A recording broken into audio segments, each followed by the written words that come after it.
પહેલાં બટેટાની સાલ તેમાં આપણે છે તે ફોલી નાખવાની છે। તો આપણે છે તે ટિક્કી બનાવવા માટે થઈને આ રીતના આપણે પહેલાં બટેટાની સાલ છે તે બધા બટેટાને પહેલાં ફોલી નાખશું।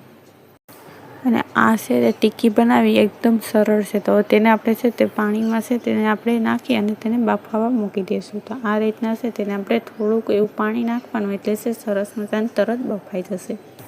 તો હવે તેને છે તે ઢક્કન પેક કરી અને તેને છે તે સરસ મજાના છે તે બફાવા દેશે। એટલે 2 સીટી જેવું થશે એટલે છે તે આપણા છે તે બટાટા બફાઈ જાય છે। તો આ રીતના આપણા બટાટા બફાઈ જાય તો હવે તેને આપણે છે તે બહાર કાઢી લેવાના છે। તો હવે તેને આપણે છે તે આ રીતના છે તેને આપણે એક વાસણની અંદર આપણે છે તે બહાર કાઢી લઈશું।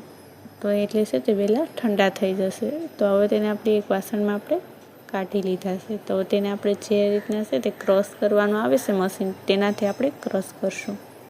ક્રશ કરશું એટલે છે તે સરસ મજાનો જે માવો હોય છે તે રીતનું આપણે માવો જ બનાવવાનો છે બટાકાનો। તો આ રીતના આપણે ગરમા ગરમ હોય ત્યારે જ તેને ક્રશ કરી નાખીએ તો વધારે સારું। તો વહેલા ક્રશ થઈ જશે એટલે આપણો માવો છે તે પરફેક્ટ બની જશે। તો તેને છે તે આપણે આ રીતના છે તે સરસ મજાનો છે તે માવો રેડી કરી નાખવાનો એટલે છે તે આપણે આગળની પ્રોસેસ કરવામાં પરફેક્ટ થાય। તો આ રીતના આપણે તમે જોઈ શકો સરસ મજાનું છે તે માવો રેડી થઈ ગયો છે। તો હવે તેની અંદર આપણે જે રીતનું કરવાનું છે આગળ પ્રોસેસ તે આપણે આગળ જોઈ લઈએ।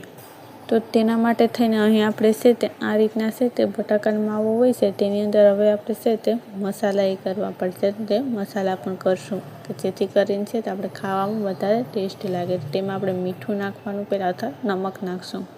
તો નમક નાખ્યા બાદ હવે એની અંદર આપણે નાખવાનું છે તે છે તે આપણે ધાણા જીરું પાવડર નાખશું કે તેનાથી છે તે ટેસ્ટ વધુ સારો આવે છે। તો તેમાં આપણે ધાણા જીરું પાવડર નાખીને હવે આપણે તેની અંદર લાલ મરચું નાખવાનું છે।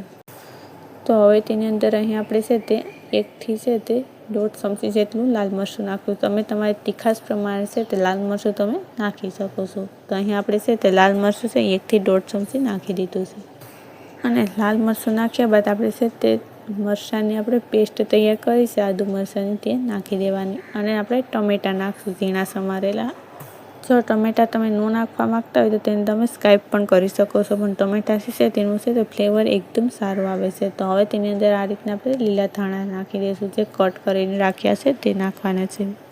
અને લીલા ધાણા નાખી દીધા બાદ હવે આપણે તેની અંદર છે તે મેંદો નાખશું। જે મેંદો છે તે આપણે ઝાઝો નથી નાખવાનો થોડોક જ નાખવાનો છે કે જેથી કરીને છે તે આપણી ટિક્કી છે તે પરફેક્ટ આમ વળી શકે તેવી આપણી બને। એટલા માટે થઈને અહીં આપણે છે તે 1 થી 1.5 ચમચી જેટલું 2 થી 2 ચમચી જેટલો આપણે મેંદો નાખી દીધો છે। તેના બાદમાં હવે છે તેને સરસ મજાનું મિક્સ કર્યા બાદ હવે તેની અંદર છે તે માત્ર આપણે છે તે હવે આપણે કોઈ પણ એક વસ્તુ નાખીને આપણે જે બનાવવાનું છે એકદમ ટેસ્ટી એવી ટિક્કી।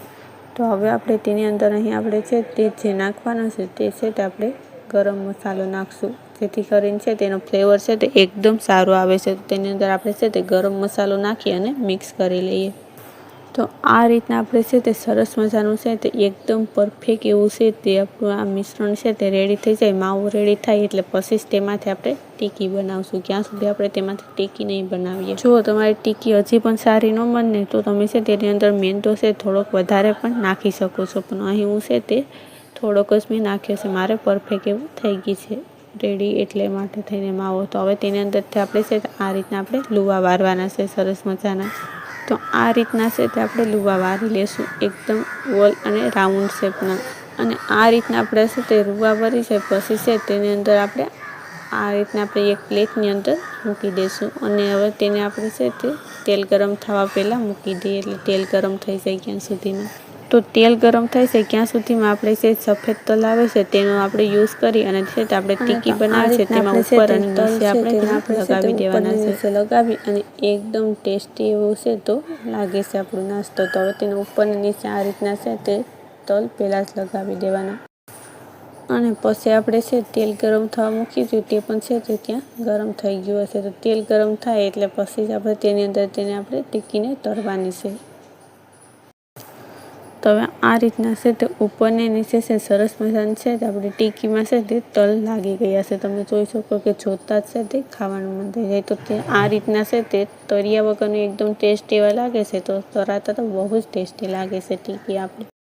તો તેના માટે થઈને અહીં આપણે તેલ ગરમ થવા મૂકી દઉં. તેલ ગરમ થઈ ગયું છે. તમે જોઈ શકો છો કે આપણે જે નાખીએ છીએ તે ઉપર આવી જાય છે. તો હવે આપણે તેને તળવા માટે રેડી છે. તો તેને આપણે તે તળી નાખીએ ટીકીને.